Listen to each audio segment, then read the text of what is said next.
Hi guys, so nagbuhat ay kog longganisa karon guys.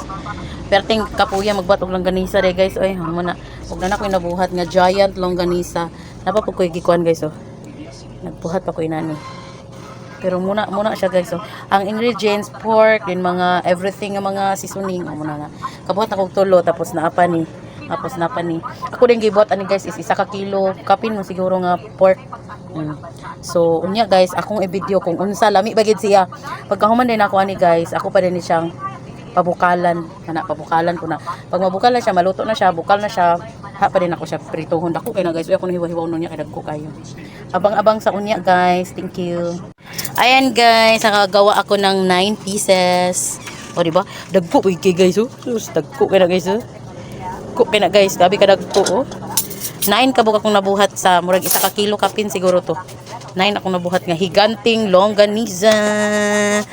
Tanawa niya guys kung lami ba. Guys, luto na guys oh. Dako kay nastanan guys oh. Longganisa. Homemade. Test the truth.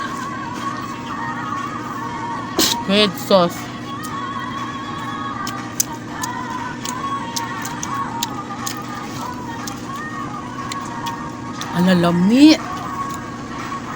Alalami guys.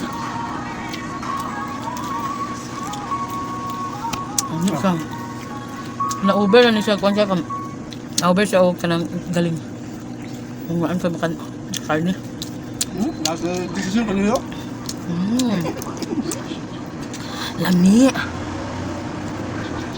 Dami nung pan na, kining gawas. Talagang ito ka lang. Iwaon. Iwaon na. Ano pamutan ako?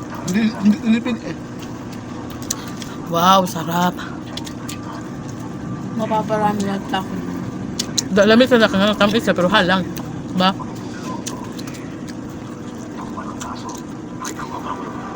Ay, gabidyo eh. Basta guys, mura to guys, gabi kalami. Lamig guys ah. Awesome.